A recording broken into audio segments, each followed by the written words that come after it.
Old Yeller, Chapter 13. It was like Mama. I didn't think Elizabeth seriously would be any help around the place. She was too little and too skinny. I figured she'd just be an extra bother for Mama. But we were wrong. Just like Bud seriously said, she was a big help.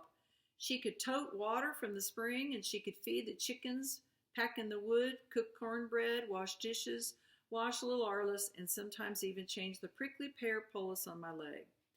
She didn't have to be told either. She was right there on hand all the time, just looking for something to do.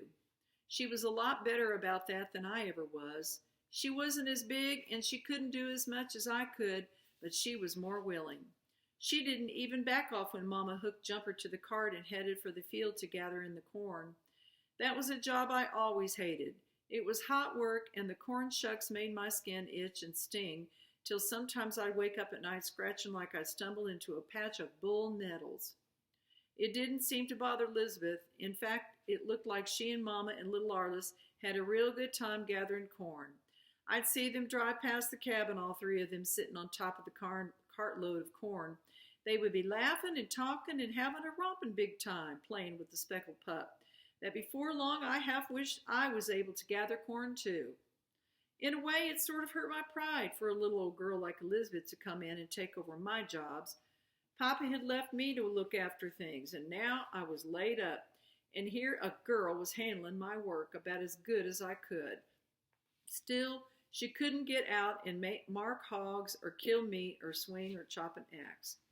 Before they were finished gathering the corn, however, we were facing with a trouble of a lot too big for any of us to handle.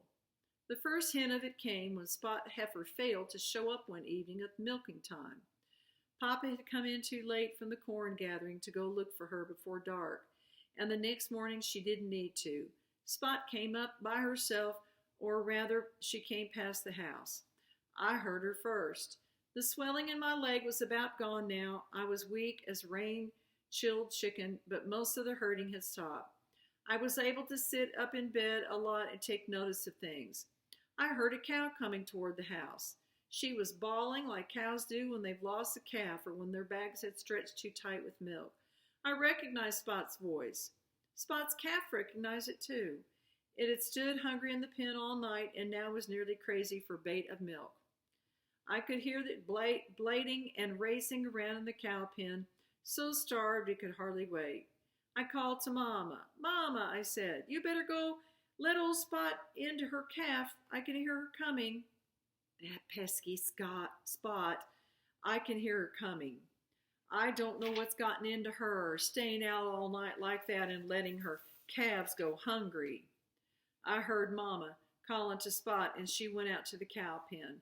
A little later, I heard Spot beller like a fighting bull, and then Mama's voice rise high and sharp. Then here came Mama running into the cabin, calling for Elizabeth to hurry and bring in little Arliss. There was a scare in Mama's voice. I sat up in bed as Elizabeth came running in, dragging little Arliss after her. Mama slammed the door shut and then turned to me. Spot made fight at me, she said. I can't understand it. It's like I was some varmint that she'd never seen before.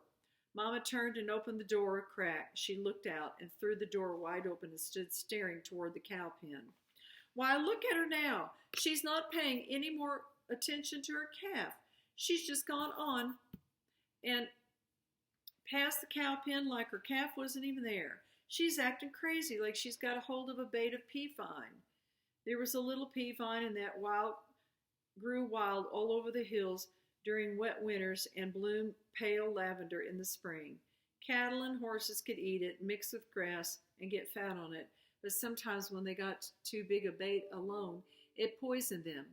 Generally, they'd stumble around with the blind staggers for a while and then gradually get well, and sometimes, though, the pea vine had killed them. I sat there for a moment listening to Spot. She was bawling again like when I first heard her, but now she was heading off into the brush again, leaving her calf to starve.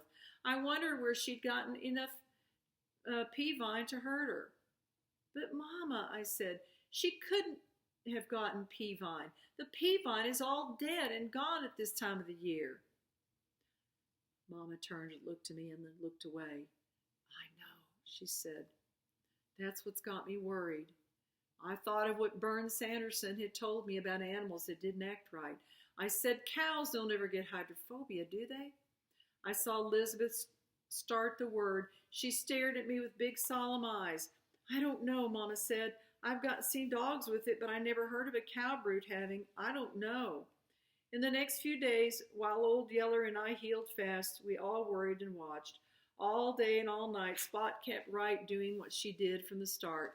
She walked and she bawled, and she mostly walked in a wide circle that brought her pretty close to the house, about twice a day, and then she carried so far out into the hills that we could barely hear her.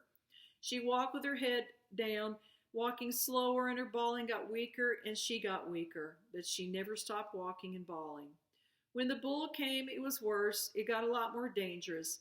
He came 2 or 3 days later. I was sitting out under the dog run at the time. I hobbled out to sit in a chair beside Old Yeller where I could scratch him under his chewed-off ear. That's where he liked to be scratched best. Mama was in the kitchen cooking dinner. Elizabeth and little Arliss had gone off to the creek below the spring to play with the pup and fish for the catfish. I could see them running and laughing along the bank, chasing after grasshoppers for bait. Then I heard this moaning sound and turned to watch a bull come out of the brush. He was the roan bull, the one that the droopy horn Chongo had dumped into the Mexican cart the day of the fight. But he didn't walk like any bull I'd ever seen before. He walked with his head hung low and wobbling. He reeled and staggered like he couldn't see where he was going. He walked head on into a mesquite tree like it wasn't there and fell to his knees when he hit it. He scrambled to his feet and came on grunting and staggering and moaning, heading toward the spring. And right then, for the first time since we had brought him home, Old Yeller came up for the cowhide bed. He'd been lying there beside me, paying no attention to sight or sound of the bull. And then I guess the wind must have shifted and brought him the bull's scent.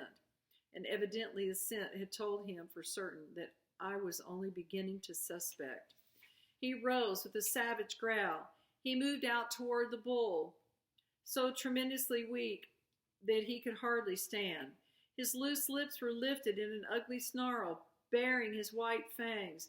His hackles stood up in raised ridge along the back of his neck and shoulders. Watching him, I felt a prickling at the back of my own neck. I'd seen him act like that before, but only when there was the greatest danger and never just facing a bull. Suddenly, I knew that Mama and I had been fooling ourselves. Up to now, we'd been putting off facing facts. We kept hoping that the heifer Spot would get over whatever was wrong with her. Mama and Elizabeth had kept Spot's calf from starving by letting it suck another cow. They had to tie the cow's hind legs together to keep her from kicking her calf off, but they kept it alive, hoping Spot would get well and come back to it. Now, I knew that Spot wouldn't get well, and this bull wouldn't either. I knew they were both deathly sick with hydrophobia. Old Yeller had scented that sickness in the bull and somehow sensed how fearfully dangerous it was. I thought of Elizabeth and little Arliss down past the spring. I came up out of my chair calling for Mama. Mama, I said, bring me my gun, Mama. Mama came hurrying out the door. What is it, Travis? She wanted to know. That bull, I said, pointing. He's mad with hydrophobia and he's heading straight for Elizabeth and little Arliss. Mama took one look and said, oh, my Lord, in almost a whisper. She didn't wait to give me my gun or anything else. She just tore out for the creek, hollering for Elizabeth and little Arliss to run, to climb a tree, to do anything to get away from that bull. I called after her, telling her to wait, to give me a chance to shoot the bull. I don't guess she ever heard me, but the bull heard her. He tried to turn on her, stumbled and went to his knees, and then he went back on his feet again as Mama went flying past. He charged straight for her. He'd gotten her too, only the sickness had his legs too wobbly, and this time, when he fell, he rooted his nose into the ground and just lay there, moaning, too weak to even try to get up again. And by this time, Old Yeller was there, baying the bull, keeping out of his reach, but ready to eat him alive if he ever came to his feet again. I didn't wait to see more. I went and got my gun. I hobbled down to where I couldn't miss and shot the roan bull between the eyes.